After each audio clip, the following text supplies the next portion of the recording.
The wine glass flew through the air. Red liquid splashed across the white tablecloth at table 12. Grace watched it happen in slow motion, her heart beating so hard she thought everyone could hear it. The entire restaurant went quiet. Crystal lights hung from the ceiling. Dark wood covered the walls.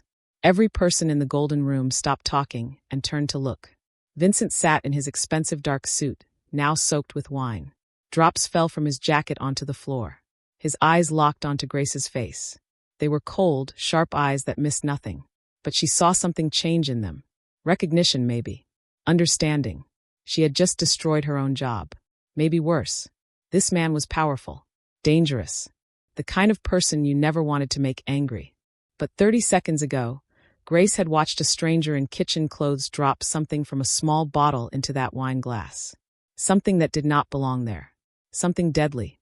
Thomas, the senior waiter, stood frozen beside her, holding the empty tray. The manager rushed over, already apologizing to Vincent. Grace kept her face down, but her mind raced. That man in the kitchen uniform. She had never seen him before. Where was he now? Was he watching her? What did Grace really see?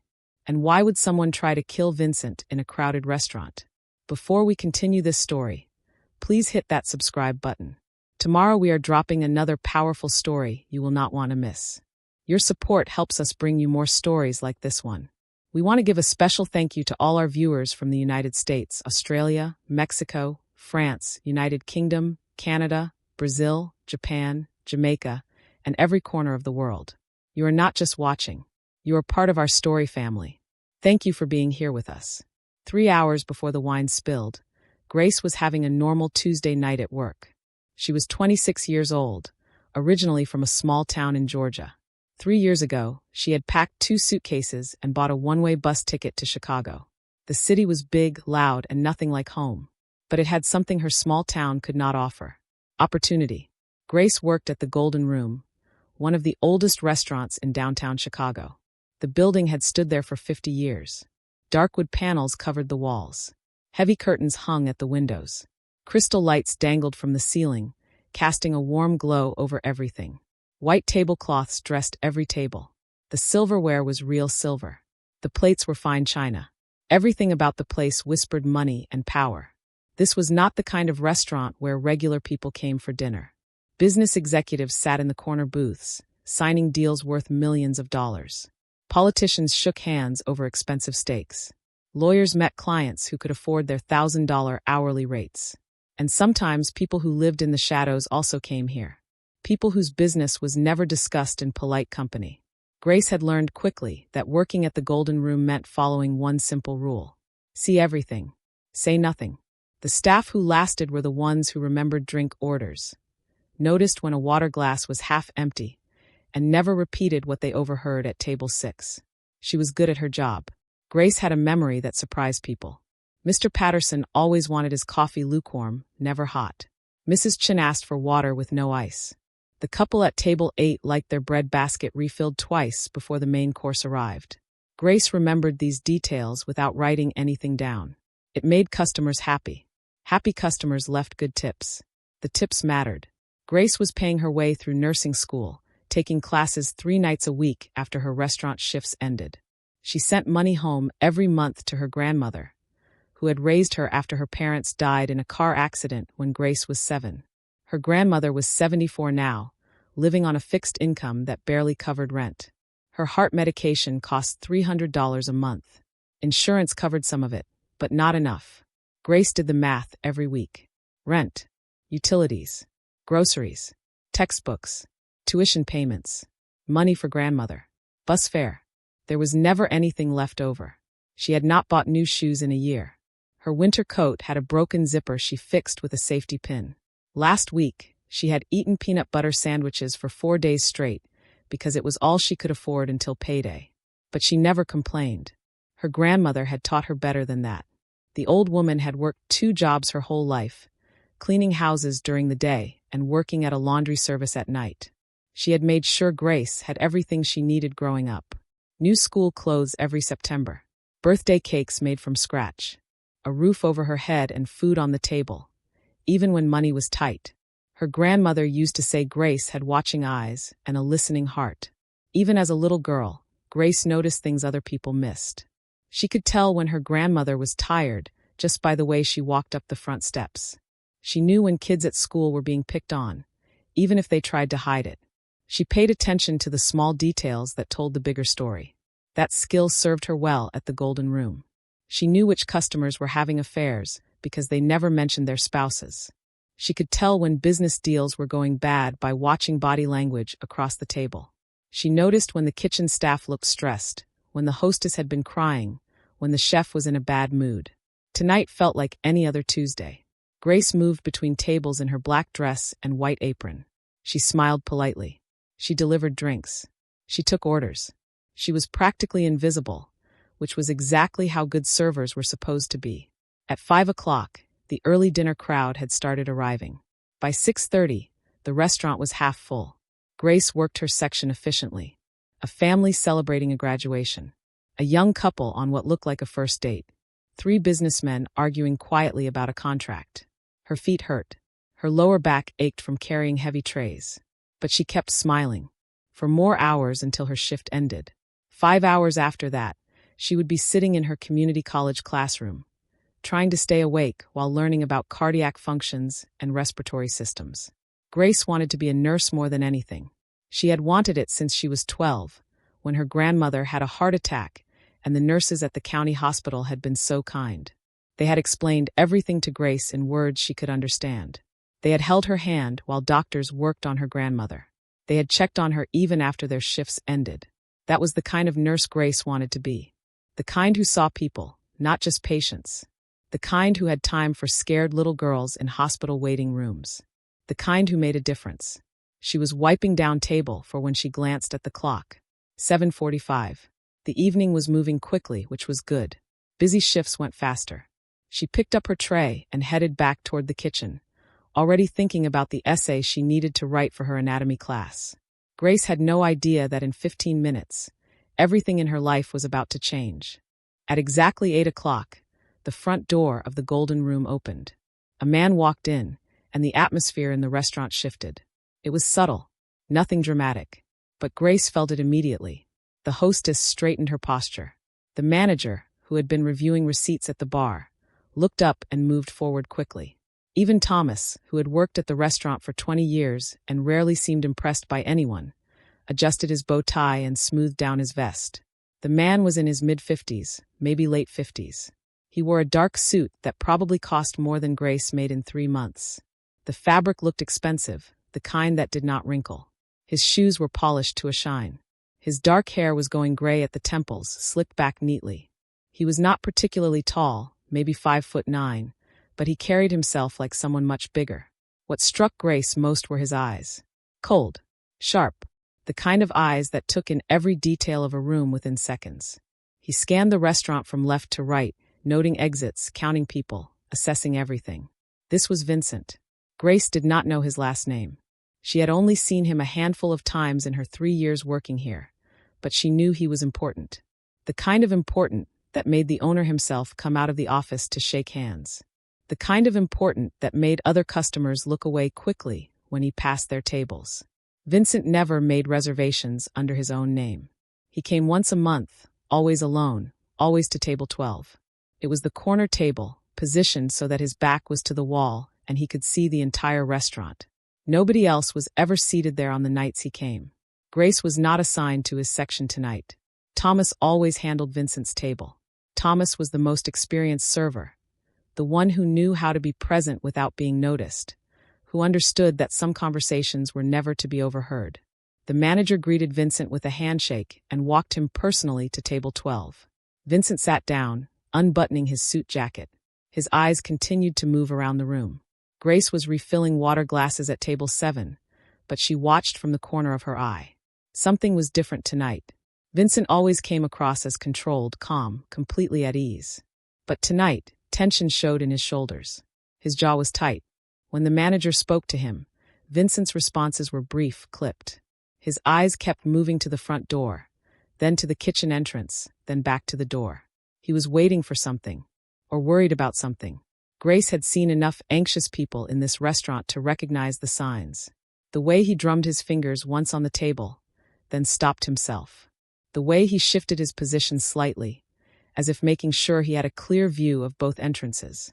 The way his hand moved to his chest, as if checking that something was still in his inside jacket pocket. Thomas approached the table with a glass of water and a menu, even though Vincent never looked at the menu. He ordered the same thing every time. Grace moved to table 9, clearing empty appetizer plates. She could not hear the conversation, but she watched Thomas nod, write nothing down, and head toward the kitchen. Vincent's order was always the same: steak cooked rare, roasted vegetables, and a very specific bottle of red wine from Italy. The restaurant kept it in stock just for him. It cost $400 a bottle. The restaurant hummed with quiet conversation. Soft music played from hidden speakers. Glasses clinked. Silverware touched plates. Everything appeared normal, refined, exactly as it should be in an establishment like the Golden Room. But Grace could not shake the feeling that something was wrong. She had learned to trust her instincts. They had kept her safe more than once. Like the time she had avoided a certain street corner because something felt off, only to hear later that there had been a mugging there that same night. Or when she had declined a date with a customer who seemed charming, then found out from another server that he was married with 3 kids. Her grandmother always said that women, especially women like them, needed to pay attention to their gut feelings. The world was not always kind to people who could not afford to make mistakes. You had to notice the warning signs. You had to trust when something did not feel right. Grace glanced at Vincent again. He sat perfectly still now, but his eyes never stopped moving. Alert, watchful, waiting. Thomas emerged from the kitchen and headed to the wine cellar, a small room off the main dining area where the expensive bottles were kept. Grace continued working her section, taking an order at table 11, delivering desserts to table 8, boxing up leftovers for the couple at table 5. But part of her attention stayed on Vincent. Thomas returned from the wine cellar carrying the special Italian bottle. He showed it to Vincent, who nodded without really looking at it. Thomas went to the server station to open the bottle and let it breathe, following the exact procedure Vincent preferred. Grace delivered a check to table 9, thanked them for coming, and moved toward the server station to grab more napkins. As she walked, she looked at Vincent one more time. He was staring at the kitchen entrance, his face hard, his body tense. Whatever he was worried about, it had not happened yet. But he was expecting it. Grace felt a chill run down her spine. She did not know what was coming, but every instinct she had was screaming that this night was not going to end the way it started. She grabbed the napkins and turned back toward her section. 15 minutes later, the kitchen door would swing open. A man she had never seen before would step out, and Grace would have to make a choice that would change her life forever. But right now, she was just a waitress carrying napkins, watching a nervous man in an expensive suit, and wondering why her hands had started to shake. Grace was clearing plates from table 6 when the kitchen door swung open. A man stepped out wearing the standard kitchen uniform. White jacket, black pants, a small cap covering his hair. He looked like he belonged there.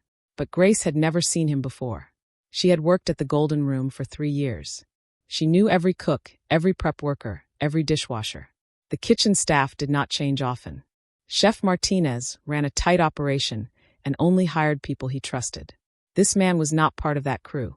Grace slowed her pace, pretending to check the silverware on her tray. Her eyes stayed on the stranger. He was maybe 30 years old, average height, with a thin build. Nothing about his appearance stood out. He could have been anyone, but his behavior told a different story. He moved wrong, too careful, too aware of who was watching. His eyes darted around the dining room, checking faces, looking for something or someone.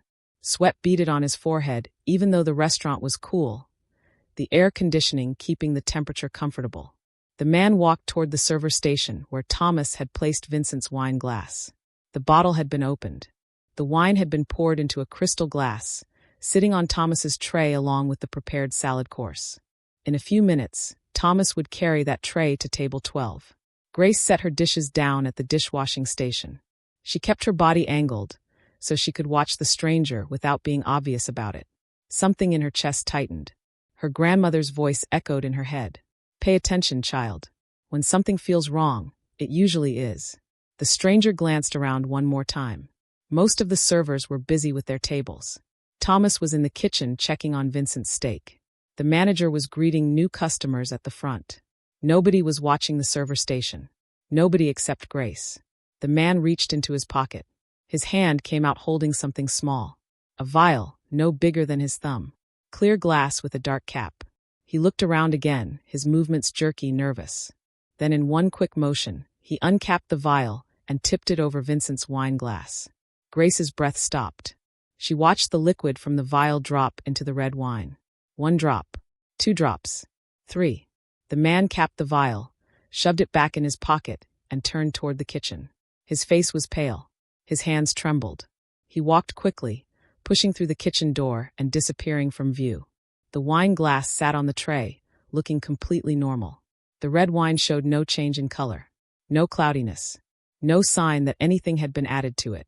If Grace had blinked, she would have missed the whole thing. Her heart hammered against her ribs.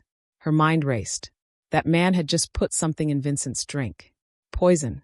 It had to be poison. Why else would someone sneak something into a glass? Why else would he look so nervous, so guilty? She had maybe 30 seconds before Thomas came back. 30 seconds to decide what to do. Grace's first instinct was to find the manager, to tell him what she had seen. But who would believe her? She was a waitress who had been working here for 3 years. The man was wearing kitchen staff clothes. He had looked like he belonged. Would anyone take her word over what appeared to be legitimate staff? And what if she was wrong? What if she had misunderstood what she saw? The vial could have been anything. Maybe he was adding something to the wine that Vincent had requested. Maybe it was some kind of flavor enhancer or medicine. She did not know for certain it was poison. If she accused someone and was wrong, she would lose her job immediately. The Golden Room did not tolerate staff who caused problems or made scenes. She needed this job. Her grandmother needed her to have this job. The $300 for heart medication was due next week. But what if she was right? What if that liquid was poison? What if Vincent drank it and died because she said nothing? Grace's hands gripped the edge of the counter. The kitchen door swung open. Thomas emerged, carrying the completed salad course on a small plate. He walked toward the server station, toward the tray with the wine glass. 20 seconds. Grace thought about her grandmother, lying in a hospital bed 12 years ago after her heart attack. She remembered the fear, the helplessness, the prayer that someone would help, that someone would notice she was in trouble, that someone would care enough to act. Her grandmother had survived because nurses noticed the warning signs early, because doctors acted quickly, because people did their jobs and did them well, even when it was hard, even when they were tired. When you see something wrong, you don't look away. Her grandmother had said that 100 times, 1,000 times. It was the rule she lived by, the principle she had drilled into Grace since childhood. Doing the right thing cost something. If it was free, everyone would do it. Thomas picked up the tray. The wine glass sat perfectly balanced in the center. He turned toward the dining room, toward table 12, toward Vincent. 15 seconds. Grace made her decision. She could not tell Thomas to stop. Not here. Not in the middle of the dining room with dozens of witnesses. If the poisoner was still nearby, if he was watching, he might panic. He might have a weapon. Other people could get hurt. She needed to stop the wine from reaching Vincent without causing a scene, without alerting whoever had poisoned it. She needed an accident. Grace grabbed an empty tray from the station. Her hands were steady now. Her mind was clear. She had committed to the choice, and there was no going back. Thomas walked through the dining room, moving at the careful, measured pace of an experienced server. He held the tray at shoulder height, his steps smooth. He was 10 feet from table 12, then 8 feet, then 6. Grace walked quickly across the floor, angling her path to intersect with his. She calculated the timing in her head. Too early, and he would see her coming. Too late, and the wine would already be on Vincent's table. She timed it perfectly. Just as Thomas reached the table, just as he began to lower the tray, Grace bumped into him. Not hard enough to knock him down, just hard enough to make him lose his balance. The tray tilted. The wine glass slid sideways. Time seemed to slow down. Grace watched the glass fall, spinning through the air. Red wine sprayed out in an arc. The glass hit the white tablecloth and shattered. Wine spread across the table like blood. Drops hit Vincent's suit jacket, his shirt, his hand. The restaurant went completely silent. Every conversation stopped. Every head turned. Grace heard her own heartbeat pounding in her ears. "Oh my God," she said loudly, her voice shaking. It was not hard to sound upset. Her whole body was trembling. "I'm so sorry. I'm so clumsy. "Sir, I'm terribly sorry." She grabbed napkins from a nearby table and started dabbing at the spill, at Vincent's jacket, making the situation worse in her attempt to fix it. The wine was everywhere now. The broken glass glittered on the tablecloth. The entire tray had fallen, the salad plate overturned on the floor. Thomas stood frozen, his face pale with shock. The manager came running from across the restaurant. Other servers stopped what they were doing to stare. Customers whispered to each other, craning their necks to see what had happened. Vincent sat perfectly still. Wine dripped from his jacket sleeve. His expensive suit was ruined. But he was not looking at the mess. He was looking at Grace. His cold, sharp eyes locked onto her face, studying her expression. Grace met his gaze for just a second. In that second, she saw understanding flash across his features. He saw her fear. Not the fear of spilling wine or losing her job. Real fear. The kind that came from knowing someone was in terrible danger. Vincent's eyes narrowed slightly. Then he leaned back in his chair, wiping wine from his hand with a napkin. His face showed no anger. Just calculation. Just thought. Grace stepped back, still apologizing, still playing the role of the clumsy, horrified waitress. Her legs felt weak. Her hands would not stop shaking. But she had done it. The poisoned wine was on the table, on the floor, on Vincent's clothes. Anywhere but in his body. She had just saved his life. And possibly ended her own career. Maybe worse. The manager arrived at the table, his face red with embarrassment and anger. His name was Mr. Hoffman, a stern man in his 60s who had run the Golden Room for 15 years. He prided himself on perfection. This was the opposite of perfection. "Mr. Caruso, I cannot apologize enough," Mr. Hoffman said, his hands fluttering nervously. "This is completely unacceptable. Please, let me get you a fresh bottle of wine immediately. Your entire meal tonight is complimentary, of course. And we will pay for the dry cleaning of your suit. I am so terribly sorry." Vincent held up one hand, stopping the flow of apologies. He dabbed at his jacket with a napkin, his movements calm and unhurried. When he spoke, his voice was quiet but firm. "No more wine," he said. "Just bring the food." Mr. Hoffman blinked, clearly surprised. "Are you certain, sir? We have another bottle of the Brunello in the cellar. It would only take a moment to." "No wine," Vincent repeated. His tone left no room for argument. "Just the steak and vegetables. That will be fine." Mr. Hoffman nodded quickly. "Of course, sir. Right away." He turned to Thomas, who still stood frozen, staring at the mess. "Thomas, please bring fresh linens and reset this table immediately. I will have the kitchen expedite Mr. Caruso's order." Then Mr. Hoffman turned to Grace. His expression shifted from apologetic to furious in an instant. "You, come with me. Now." Grace's stomach dropped. She set down the wine-soaked napkins and followed Mr. Hoffman toward the back of the restaurant. As she walked, she felt eyes on her. Every staff member was watching. Every customer in her section was whispering. She kept her head down, her face burning with shame that was only partly an act. She glanced back once. Vincent was watching her walk away. Not with anger. With something else. Curiosity. Recognition. He knew something was wrong. The question was whether he understood what she had done. And why? Mr. Hoffman led her past the kitchen, past the storage rooms, into the small office where he did paperwork and counted cash at the end of each night. He closed the door behind them. The sound felt final, like a cell door slamming shut. "What on earth were you thinking?" Mr. Hoffman's voice was low but shaking with anger. "That man is one of our most important clients. Do you have any idea who he is? What you have just done?" "I'm sorry," Grace said quietly. "It was an accident. I didn't see Thomas.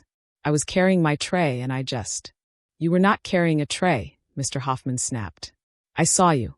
You were holding an empty tray, and you walked directly into Thomas's path. That was not an accident. That was carelessness. Inexcusable carelessness." Grace said nothing. What could she say? He was right. It had not been an accident. But she could not tell him the truth. Not yet. Not when she did not know where the man in the kitchen uniform had gone. Not when she did not know if he was still in the building, still watching. Mr. Hoffman took off his glasses and rubbed his eyes. When he spoke again, his voice was tired. "Grace, you have been a good employee for 3 years. You are punctual. You work hard. You have never caused problems before. But I cannot overlook this. That man's suit probably cost $5,000. The wine you spilled was a $400 bottle. and the embarrassment to this restaurant is incalculable. I understand, Grace whispered. You are suspended effective immediately, Mr. Hoffman said, pending a full review, which will take place next week. At that time, we will decide whether you still have a position here. Do you understand? Grace nodded. Suspended meant no work. No work meant no paycheck. No paycheck meant no money for rent, for school, for her grandmother's medication. The weight of it pressed down on her chest, making it hard to breathe. Clean out your locker and leave through the back entrance, Mr. Hoffman said. I do not want you going back through the dining room and causing any more disruption tonight. We will call you before the review meeting. Yes, sir, Grace managed to say. Mr. Hoffman opened the door, a clear dismissal. Grace walked out on shaking legs. She headed to the staff locker room, a narrow space with metal lockers and a bench. Her hands trembled as she spun the combination lock. Inside her locker was her purse, her phone, a sweater, and her textbook for nursing class. She pulled them out and stuffed them into her bag. The locker room door opened. Grace jumped, her heart racing. But it was just Keisha, another waitress who had started around the same time as Grace. Girl, what happened out there? Keisha asked, her eyes wide. Everyone is talking about it. Did you really just trip? Because it looked like. It was an accident, Grace said quickly. Too quickly. Keisha studied her face. Are you okay? You look scared. Grace forced a smile. I'm fine. Just upset about losing my job. Or probably losing it. Mr. Hoffman is tough, but he is fair, Keisha said gently. If you have been good for 3 years, maybe he will give you another chance. Just apologize again at the review. Cry a little. He has a soft spot for tears. Grace nodded, not trusting herself to speak. She closed her locker and slung her bag over her shoulder. You need a ride home? Keisha asked. No, I am taking the bus. Thank you, though. Grace wanted to be alone. She needed to think, to figure out what to do next, whether to go to the police, whether to tell someone what she had seen. She walked down the back hallway toward the exit. The kitchen was busy, the sound of sizzling pans and shouted orders filling the air. Grace scanned the faces of the kitchen staff, looking for the stranger in the white jacket. She did not see him. Had he left already? Was he waiting somewhere nearby? The back door led to an alley where the restaurant kept its dumpsters and where staff parked their cars. Grace did not have a car. She would walk 2 blocks to the bus stop and take the 40-minute ride back to her small apartment. She pushed open the door and stepped into the cool November air. The alley was dark, lit only by a single light above the door. The smell of garbage mixed with the scent of rain. The pavement was wet from an earlier shower. Grace started walking toward the street, her footsteps echoing off the brick walls.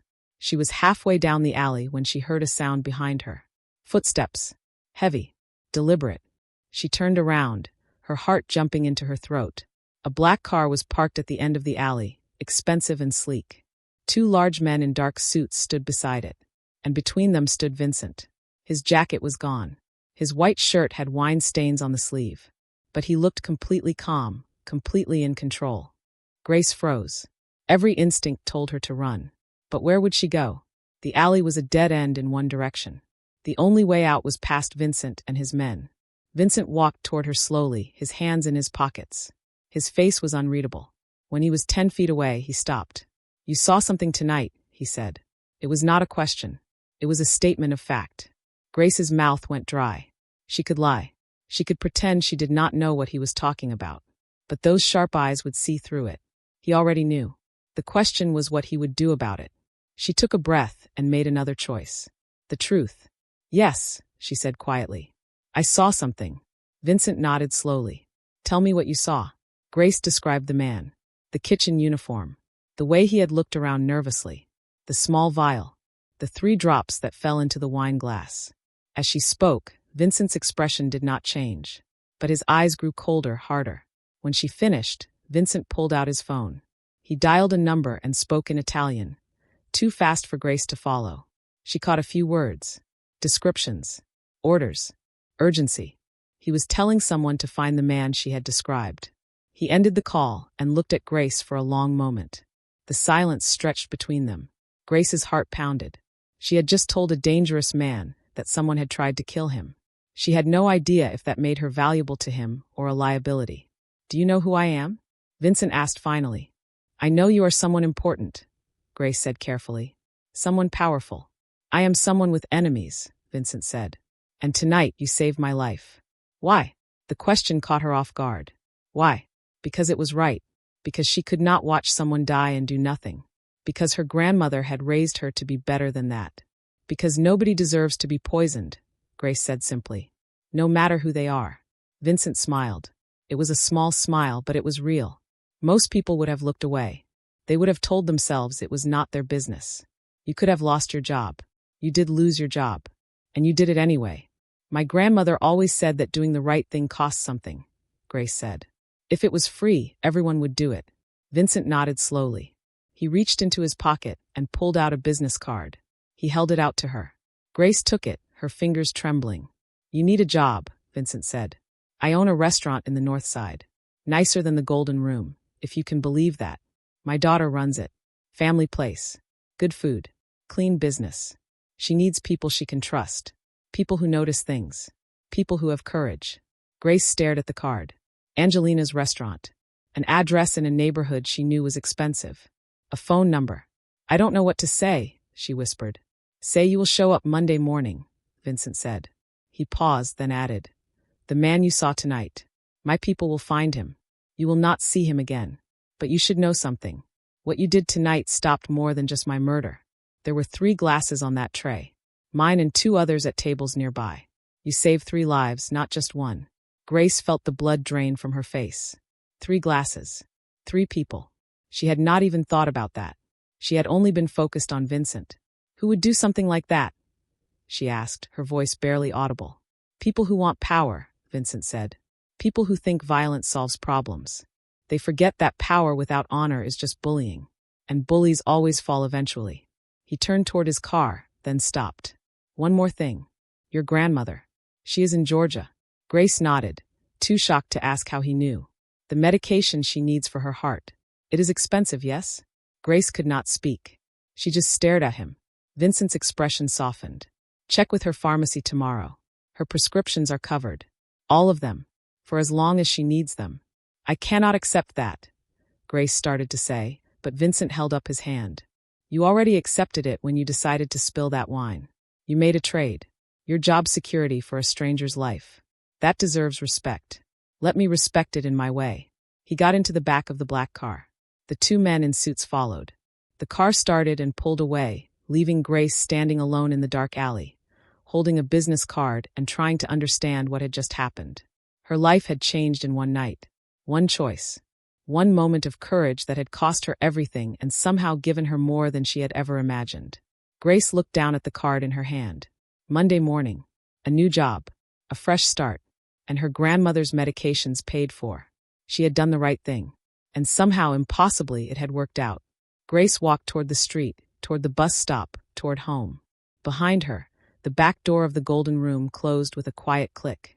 That chapter of her life was over. A new one was about to begin. Grace stood in the dark alley, staring at Vincent and the 2 large men flanking him. The black car behind them looked expensive, the kind that politicians and wealthy business owners rode in. The kind that regular people like her never got close to. Her first thought was to run. Just turn around and sprint toward the street, toward lights and people and safety. But her legs would not move. And somewhere in the back of her mind, she knew it would not matter.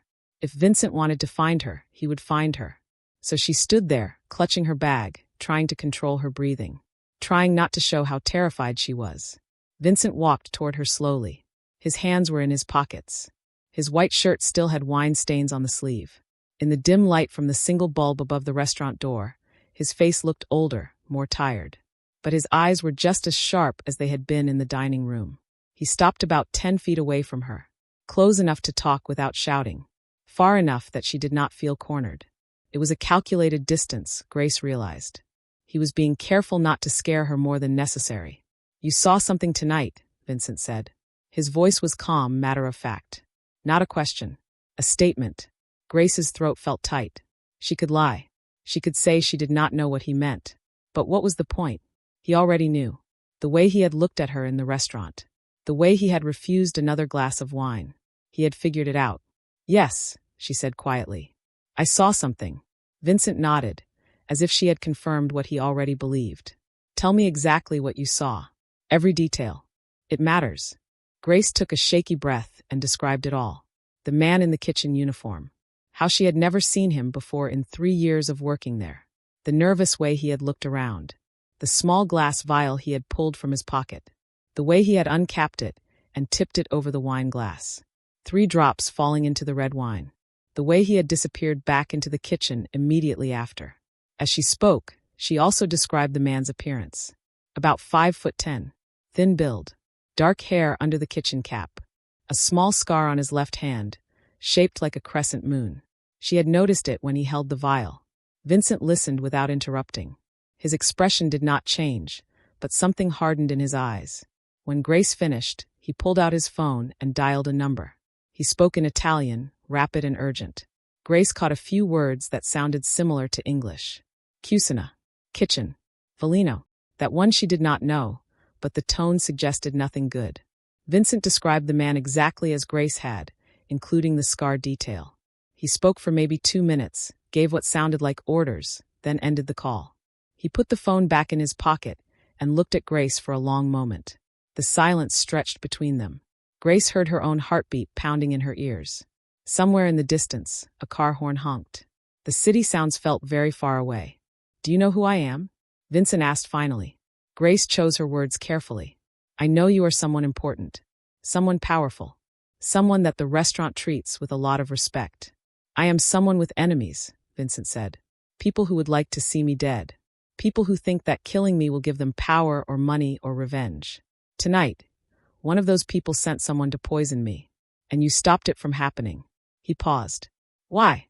The question surprised her. "Why?" It seemed obvious. "Because it was the right thing to do," Grace said. "Nobody deserves to be poisoned. I could not just watch it happen and do nothing." Vincent's expression softened slightly. Most people would have looked away. They would have told themselves it was not their business. It was too dangerous to get involved.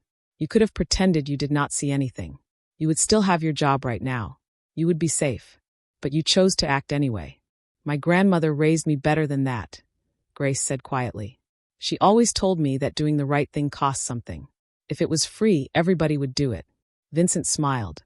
It was a real smile, not the cold, controlled expression he had worn in the restaurant. "Your grandmother sounds like a wise woman." He reached into his jacket pocket. Grace tensed, but he pulled out a business card and held it out to her. Grace took it with trembling fingers. Angelina's restaurant. An address on the north side. A phone number printed in gold letters. "You need a job," Vincent said. "I own that restaurant. My daughter Angela runs it. It is a family place. Couples come for anniversaries. Parents bring their children for birthday dinners. The food is excellent. The atmosphere is warm. Everything is legitimate, legal, clean. No dark business. Just good food and honest work." Grace stared at the card, barely able to process what he was saying. "Angela needs good people she can trust," Vincent continued. "People who pay attention. People who notice details. People who have the courage to do the right thing even when it costs them something. Show up Monday morning. The job is yours if you want it." "I do not know what to say," Grace whispered. "Say you will be there Monday," Vincent replied. He paused, studying her face. "There is something else you should know. That tray Thomas was carrying. It did not just have my wine glass on it. There were 3 glasses. Mine was going to table 12. The other 2 were going to tables 14 and 16. 3 different people. 3 different glasses. All poisoned." Grace felt the strength leave her legs. She stumbled backward, catching herself against the brick wall. 3 glasses. 3 people. She had only been thinking about Vincent. She had not even considered that there might be others. "Who were the other people?" she asked, her voice barely audible. "A federal judge," Vincent said. "And a police captain. Both good men. Both with families. Both with enemies, just like me. Whoever planned this was not trying to kill just one person. They were trying to start a war. Make it look like I poisoned a judge and a cop. The chaos that would follow." He shook his head. "You did not just save 3 lives tonight, Grace. You saved dozens. Maybe hundreds." Grace felt tears burning in her eyes. She had thought she was just stopping one murder. She had not understood the scale of what she had prevented. Vincent took a step closer. His voice was gentle now, almost fatherly. "The man you saw will be found. My people are already looking for him. You will not see him again. You are safe. I give you my word on that." "What will happen to him?" Grace asked. That depends on whether he talks, Vincent said. If he tells us who hired him, who planned this, we will give that information to the FBI. Let them handle it the legal way. I am not the man I used to be, Grace. I walked away from that life a long time ago. I have paid my debts to society. I do not solve problems with violence anymore. I solve them with lawyers and evidence and the legal system. He reached into his pocket again and pulled out his phone. He scrolled through something, then looked back at Grace. Your grandmother, he said. She lives in Georgia. She has a heart condition. The medication costs about $300 a month. Insurance helps, but not enough. You send her money every month to help cover it. Grace's eyes widened. How do you know that? I make it my business to know things, Vincent said simply. Call her pharmacy tomorrow. Her prescriptions are covered now. All of them, for as long as she needs them. She will never have to worry about affording her medication again. I cannot accept that, Grace said automatically. That is too much. I cannot. Vincent held up his hand, stopping her. You already accepted it. The moment you decided to spill that wine, you made a trade. You gave up your job security, your safety, maybe even your life to save a stranger. That deserves respect. That deserves recognition. Let me respect it in my way. Grace felt tears spill down her cheeks. She wiped at them with the back of her hand, embarrassed to be crying in front of this man and his bodyguards. You remind me of why I left my old life, Vincent said quietly. You remind me that there are still good people in the world. People who act on principle, not profit. People who choose what is right over what is easy. Every day since I walked away from violence, I have had to make that same choice. And some days it is hard. Some days the old way seems simpler. But tonight, watching you make that choice, risking everything for nothing in return, that reminded me why the hard way is the right way. He turned toward his car, then paused and looked back at her. Monday morning, Grace. 9 o'clock. Angelina's restaurant. My daughter will be expecting you. Do not be late. Vincent got into the back seat of the black car. The two bodyguards followed. The engine started, quiet and smooth. The car pulled away, its taillights disappearing as it turned onto the main street. Grace stood alone in the alley, holding the business card, trying to understand what had just happened. Her whole life had changed in one night. One decision. One moment of choosing courage over safety. She looked down at the card in her hand. Monday morning. A new job. A fresh start. And her grandmother would never have to ration her pills again. Grace walked toward the street, toward the bus stop, toward home. Her hands had stopped shaking. Her heart had stopped racing. She felt something she had not felt in a long time. Hope. Grace did not sleep much that night. She lay in her small apartment, staring at the ceiling, replaying everything that had happened. The stranger with the vial. The wine spilling across the white tablecloth. Vincent's eyes studying her face. The business card that now sat on her nightstand. 3 glasses. 3 people. A judge. A police captain. Vincent. All targeted in one night. When morning finally came, Grace picked up her phone with shaking hands. She dialed her grandmother's number and waited through 4 rings before the familiar voice answered. Hello. Grandma, it's me, Grace said. Baby girl. I was just thinking about you. How are you doing? How is school? Grace smiled despite her exhaustion. School is good. Grandma, I need to ask you something. Have you heard from your pharmacy? Anything unusual? There was a pause on the other end. Then her grandmother's voice came back, thick with emotion. How did you know? They called yesterday evening. Said all my prescriptions are covered now by some kind of anonymous charitable fund. All of them, Grace. The heart medication, the blood pressure pills, everything. I thought maybe it was a mistake, but they said it was permanent. As long as I need the medications, they are paid for. Her grandmother's voice broke. I have been rationing those pills for 6 months, baby. Cutting them in half to make them last longer. I did not tell you because I knew you would worry. Knew you would try to send more money when you barely have enough for yourself. But now, Grace, I do not have to choose between medicine and groceries anymore. I do not understand how this happened, but it feels like a miracle. Grace closed her eyes, tears streaming down her face. It is real, Grandma. It is not a mistake. You do not have to ration your pills ever again. But how? Who would do something like this? Someone who believes in paying back kindness, Grace said simply. She could not explain the whole story. Not yet. Maybe not ever. Just accept it as a blessing, Grandma. You deserve it. They talked for a few more minutes before Grace hung up. She sat on her bed, holding the phone, letting the reality sink in. Her grandmother was safe. The constant worry that had lived in the back of her mind for years. The fear of getting a phone call saying her grandmother had collapsed because she could not afford her medication was gone. Monday morning arrived faster than Grace expected. She stood outside Angelina's restaurant at 8:45, 15 minutes early. The building was beautiful. Warm brick exterior with flower boxes in the windows.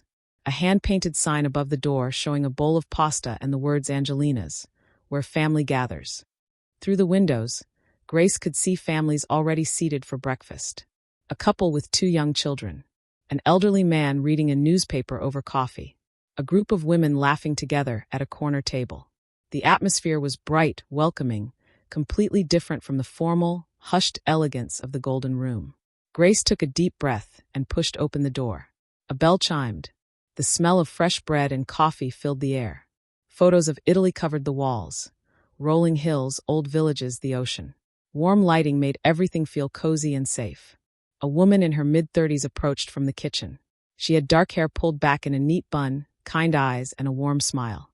She wore a simple black dress and a white apron. "You must be Grace," the woman said, extending her hand. "I am Angela. My father told me to expect you. Welcome to Angelina's." Grace shook her hand, surprised by how genuinely warm the greeting felt. "Thank you for giving me this opportunity. My father does not recommend people lightly," Angela said. "If he says you are someone we can trust, then I believe him. Come, let me show you around." Angela walked Grace through the restaurant, explaining how everything worked. The kitchen was spotless and organized. The staff greeted Grace with friendly smiles. Nobody treated her like a stranger or an outsider. Angela introduced her to everyone. The cooks, the other servers, the dishwashers, even the teenager who bussed tables after school. "We are a family here," Angela explained. "Not just in name. We treat each other with respect. We help each other when things get hard. We celebrate together when things go well. The pay is $15 an hour to start, plus tips. And the tips here are good because people love the food and the service. $15 an hour. That was $5 more than the Golden Room had paid her. Grace felt her eyes widen. "You will work lunch and early dinner shifts 5 days a week," Angela continued. "That gives you time for your nursing classes at night. My father mentioned you are in school. We support that. Education matters. Several of our staff are in college. We work around their schedules." Grace could barely believe what she was hearing. Better pay. Better hours. A schedule that actually fit her school commitments. It felt too good to be true. "Why are you doing this for me?" Grace asked quietly. Angela stopped walking and turned to face her. "Because my father was not always the man he is now. He made mistakes when he was younger. Bad mistakes. He hurt people. He went to prison. He paid his debt to society. But when he got out, nobody wanted to give him a second chance. Nobody wanted to hire a man with his past. Nobody trusted him." She paused, her expression thoughtful. "One person did, though. A restaurant owner who believed people could change. Who gave my father a job washing dishes when nobody else would. That owner treated him with dignity. Taught him the business. Believed in him when he did not believe in himself. My father never forgot that kindness. He built this restaurant to honor that man's memory. And now we pay that kindness forward by giving chances to people who deserve them." Angela smiled. "My father told me what you did. How you risked your job to do the right thing. How you saved his life and did not ask for anything in return. That is the kind of person we want here. Someone with courage. Someone with character. Those qualities cannot be taught. They either exist in a person or they do not. You have them. So yes, we are giving you this opportunity. But you earned it." Grace felt tears threatening again. She blinked them back and nodded. "I will not let you down." "I know you will not," Angela said. "Now let me show you how we do things here." The first few weeks at Angelina's passed quickly. Grace learned the menu, the routine, the rhythm of the restaurant. The work was different from the Golden Room. Families were messier, louder, more demanding in some ways. But they were also kinder, more appreciative, more human. Children spilled juice, and Grace cleaned it up with a smile instead of anxiety. Elderly couples asked her to recommend dishes and actually listened to her answers. Parents thanked her genuinely when she brought crayons and coloring pages for their kids. The tips were better too, just as Angela had promised. People were generous when they felt cared for. And Grace discovered she was good at making people feel that way. She continued her nursing classes at night, but the constant exhaustion she had lived with for 3 years began to ease. She was not rationing food anymore. She was not lying awake worrying about making rent. The weight of constant financial panic slowly lifted from her shoulders. Vincent came to the restaurant often, usually on Sunday afternoons. He brought his grandchildren, 2 boys and a girl, ages 5 to 10. They called him Nano, which Angela told Grace meant grandfather in Italian. The children loved him. They climbed on his lap, told him about school, showed him drawings they had made. Watching Vincent with his grandchildren, Grace saw a completely different person than the cold, watchful man at the Golden Room. He laughed. He made silly faces to make the kids giggle. He listened with genuine interest to their rambling stories about playground drama and lost teeth. This was the life he had built after walking away from his past. A legitimate business. A loving family. Grandchildren who would never know the violent world he had left behind.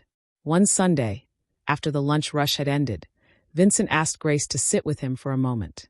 The children were in the back with Angela, helping make cookies. "I wanted to tell you something," Vincent said. "The man you saw that night at the Golden Room. His name was Danny Ruiz. My people found him trying to board a plane to Mexico 2 days after the incident. We gave him a choice. Talk to the FBI and tell them everything, or we would handle it the old way. He chose to talk." Grace listened, her hands folded in her lap. "He was hired by a group trying to restart old conflicts," Vincent continued. "They wanted to kill me, the judge, and the police captain, then make it look like I had poisoned the other 2 before drinking the wine myself. It would have looked like a murder followed by guilt and the end of my own life. The chaos that would have followed, the investigations, the accusations, the retaliation, it would have destroyed dozens of families. Started violence that would have lasted for years." He paused, his expression serious. "Because you acted, because you had the courage to spill that wine, all of that was prevented. The FBI arrested 6 people involved in the plot. They found plans for 3 other attacks scheduled for the following week. Your one action saved more lives than you will ever know."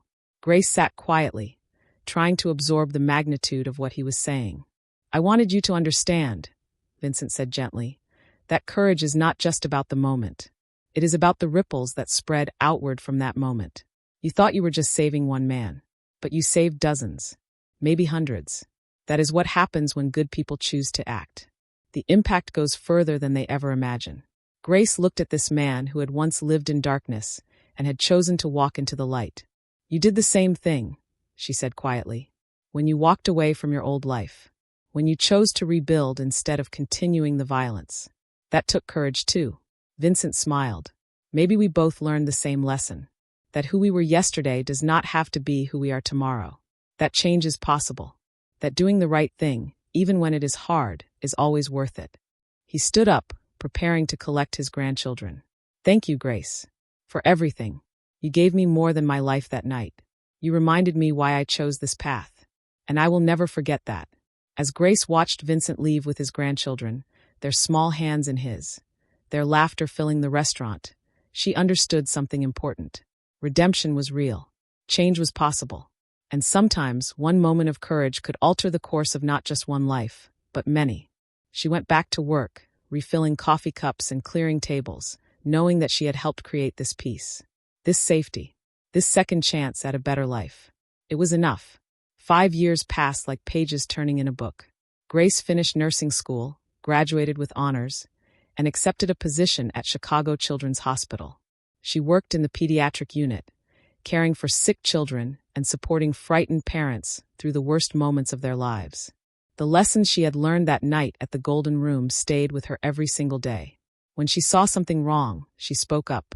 When a doctor made a mistake in a medication order, Grace caught it and reported it, even though the doctor was angry and tried to get her written up. The medication would have caused a serious reaction in the patient, a 6-year-old boy recovering from surgery. Grace's willingness to speak up saved his life. When she noticed that parents from poor neighborhoods were leaving the hospital without prescriptions because they could not afford the medications, Grace advocated loudly. She pushed the hospital to connect families with assistance funds. She researched charitable organizations. She spent her lunch breaks making phone calls to help families get what their children needed. Some of her colleagues thought she was making extra work for herself. But Grace remembered her grandmother rationing heart pills. She remembered what it felt like to choose between medicine and food. She refused to let the families she served face that choice alone. Through all of it, Grace stayed connected to Angelina's and to Vincent's family. She still worked a few shifts there on weekends, not because she needed the money anymore, but because the place felt like home. The staff had become her family. Angela was like an older sister. The regular customers knew her by name. And Vincent still came every Sunday with his grandchildren. Grace watched those children grow from small kids into teenagers. She attended their birthday parties, their school plays, their soccer games. Vincent always invited her, always made sure she knew she was part of the family. The grandchildren called her Aunt Grace, though they shared no blood. They told her about their problems at school, their friendship drama, their dreams for the future. The oldest, a boy named Mateo, wanted to be a lawyer. The middle child, a girl named Rosa, loved to paint and talked about art school. The youngest, little Leo, wanted to be a chef like his mother. They were good kids, kind kids. They had no idea about their grandfather's past. They only knew him as Nano, who made them laugh and slipped them candy when their parents were not looking and showed up to every important event in their lives. One Sunday afternoon in spring, after the lunch crowd had cleared, Vincent asked Grace to take a walk with him. They strolled through the neighborhood, past shops and parks where families gathered. Trees were blooming. The air smelled like fresh rain and new flowers. "I have been thinking about that night," Vincent said as they walked. "The night you spilled the wine. It was 5 years ago this month." Grace nodded. She had thought about it too. 5 years since the moment that changed everything. "I want to thank you again," Vincent said. "Not just for saving my life, but for reminding me why I left the violence behind. Why I chose this path instead of the easier one." "The legal path is not always easy," Grace said. "No, it is not," Vincent agreed. "There have been times over these past years when someone wronged me, cheated me in business, spread lies about me, threatened my family. The old me would have responded with force, with fear, with violence. That was the language I spoke for too many years." He paused, watching a young couple push a stroller past them. "But every time I was tempted to go back to that old way, I thought about you. A young woman who had everything to lose and nothing to gain. Who saw poison being put in a stranger's wine and chose to act anyway. Who threw away her job security, her safety, maybe her life, because it was the right thing to do." Vincent stopped walking and turned to face Grace. "You had real power that night. Not the fake power that comes from guns or money or fear. Real power. The power to do what is right when doing what is wrong would be easier. The power to choose courage when choosing safety would cost you nothing. That is the only power that actually matters." Grace felt tears prick her eyes. "You had that same power when you walked away from your old life. When you chose to rebuild instead of continuing the cycle. That took more courage than anything I did." "Maybe we both learned the same lesson," Vincent said softly. "That one choice made in one moment can change the direction of an entire life. You made that choice when you spilled the wine. I made that choice when I decided to leave my past behind. And both of those choices rippled outward in ways we never could have predicted." They walked in comfortable silence for a few minutes. Grace thought about her nursing career, about the lives she had touched, the families she had helped. How much of that came from the confidence she had gained that night, from learning that she could trust her instincts, that she could act despite fear, that doing the right thing was always worth the cost? "My grandchildren," Vincent said suddenly. "They are growing up in a different world than I did. They will never know violence as the answer to problems. They will never think that power comes from making people afraid. They will build lives based on honor, hard work, integrity. And that is because I chose a different path. A path your courage helped keep me on." Grace smiled. "They are wonderful kids. You should be proud." "I am," Vincent said. "And someday, when they are older, I will tell them about you. About the woman who saved their grandfather's life. About the courage it takes to do the right thing when the world gives you every reason not to. That is a lesson I want them to carry forward." Grace continued using that lesson in her own life. When she was training new nurses, she did not just teach them medical procedures. She taught them about moral courage, about speaking up when they saw something wrong, about advocating for patients who could not advocate for themselves, about being the kind of nurse who saw people, not just symptoms. She told them the story of the wine, though she changed the details enough to protect Vincent's privacy. She talked about seeing something wrong and having to choose between staying safe and doing what was right, about how that one choice had opened doors she never expected, about how courage often costs something, but the cost of doing nothing is always higher. Her students listened with wide eyes. Some of them came back to her years later and told her that story had changed how they practiced nursing, that they had spoken up when they might have stayed silent, that they had advocated when they might have looked away, that they had chosen courage when fear would have been easier. The ripples kept spreading outward. When Grace was 32, she received news that Vincent had died peacefully in his sleep at age 78. She cried when Angela called to tell her. Not tears of sadness exactly, but tears of gratitude. Gratitude that she had known him. Gratitude that their paths had crossed on that November night 5 years ago. Gratitude for everything he had taught her about redemption and second chances, and choosing who you want to be. The funeral was held at a large church on the north side. Grace arrived early and was stunned by how many people came. Hundreds of them. Business owners Vincent had mentored. Employees from his restaurants who had worked for him for decades. Families he had helped quietly over the years, paying for medical bills or school tuition or rent when times were hard.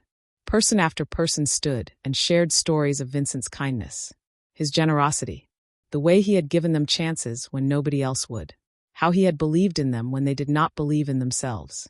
This was the legacy Vincent had built after walking away from violence. Not fear, but love. Not power through intimidation, but influence through generosity. Not a trail of enemies, but a community of people whose lives he had touched for the better. Angela asked Grace to speak. Grace stood at the front of the church, looking out at all those faces, and decided it was finally time to tell the full story. She talked about that November night, about seeing the poison go into the wine, about the choice she had made to spill it, knowing what it would cost her, about Vincent waiting for her in the alley afterward, about how he could have responded with anger, but instead responded with gratitude and generosity. Vincent taught me that people are not defined by their worst moments, Grace said, her voice steady despite her emotion. They are defined by what they choose to do after those moments. He made mistakes in his past. He paid for them. But then he made a different choice. He chose to build instead of destroy, to help instead of hurt, to use whatever power he had to lift people up instead of tear them down. She looked at Matteo, Rosa, and Leo, sitting in the front row with their mother. Your grandfather was not perfect, but he was good, and he became good by choosing, every single day, to do the right thing even when the wrong thing was easier. That is the legacy he left for you. Not money or property or business success, but the example of a man who changed, who proved that change is possible, who showed that courage is not about being fearless, it is about being afraid and choosing right anyway. Grace paused, looking around the church. We all have chances to be heroes. Not the dramatic kind with capes and superpowers, but real heroes. The kind who see something wrong and act. The kind who choose courage over convenience. The kind who do what is right even when it costs them something. Your grandfather was that kind of hero. He saved lives not with violence, but with the choice to walk away from violence. And I will spend the rest of my life trying to honor that example. When she sat down, there was not a dry eye in the church. Angela squeezed her hand. Matteo nodded at her, his young face serious with understanding. Even in death, Vincent was still teaching, still making a difference, still sending ripples outward into the world. After the funeral, Angela handed Grace a sealed envelope. Grace's name was written on the front in Vincent's distinctive handwriting, sharp and precise. He wrote this 6 months ago, Angela said quietly. He told me to give it to you after he was gone. He wanted you to have it. Grace took the envelope with trembling hands. She waited until she got home that evening before opening it. She sat on her couch, the envelope in her lap, almost afraid to read what was inside. Finally, she slid her finger under the seal and pulled out 2 pages of handwritten letter. The words were vintage Vincent. Clear, direct, honest. Dear Grace, it began. If you are reading this, then I have moved on from this world. I hope I lived long enough to see my grandchildren graduate high school.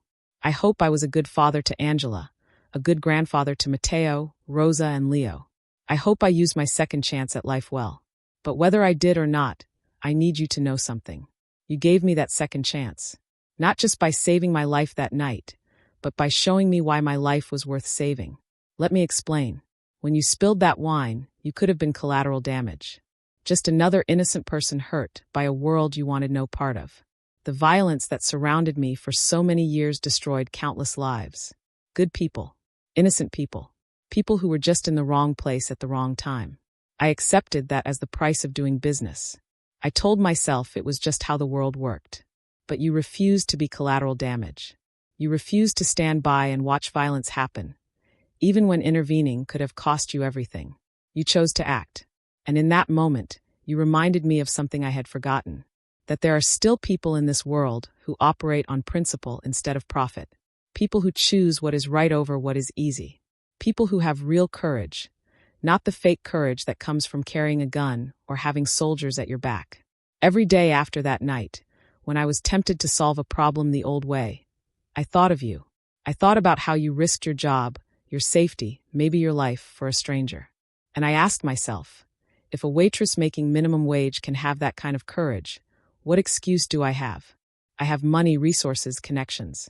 If I cannot choose the right path with all those advantages, then I am not half the person you are. You saved my life twice, Grace.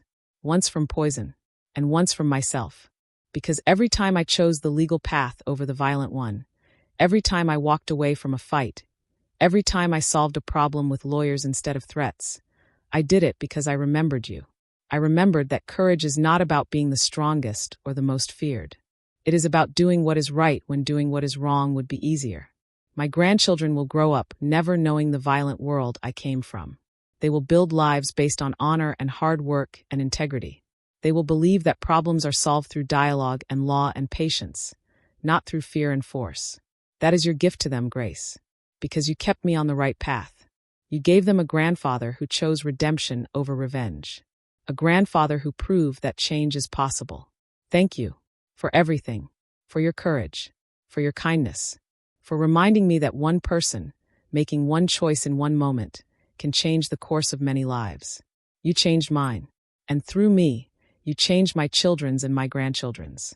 The ripples of your courage will continue long after both of us are gone. Live well, teach others what you taught me, and know that you made a difference that will echo through generations. With gratitude and respect, Vincent. Grace read the letter 3 times, tears streaming down her face. She had never thought of it that way. She had just been trying to stop one murder. She had not understood the larger picture. The way one choice could ripple outward through time, touching lives she would never meet, changing futures she would never see. She kept that letter in her desk drawer. Sometimes, when she was tired or discouraged, when doing the right thing felt too hard, she would take it out and read it again. It reminded her why courage mattered, why standing up for what was right, even when it cost something, was always worth it. Grace continued working at the children's hospital. She became the head nurse of the pediatric unit at age 35. She trained dozens of new nurses, teaching them not just medical skills but moral courage. She told them the story of the wine. She taught them that speaking up when you see something wrong is not optional. It is your responsibility. Some of her students went on to do remarkable things. One reported a surgical error that would have killed a patient. Another advocated for a child in an abusive home and helped get that child to safety.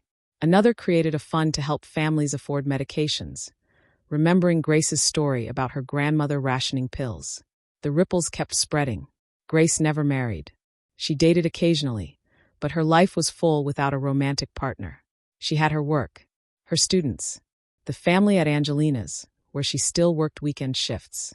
Mateo, Rosa, and Leo, who still called her Aunt Grace even as they grew into adults themselves. Mateo became a lawyer, just as he had dreamed. He worked for a nonprofit defending people who could not afford legal representation. Rosa became an art teacher at an inner-city school, giving kids from poor neighborhoods the same chance at creativity that she had been given. Leo took over Angelina's when Angela retired, continuing the tradition of excellent food and generous second chances.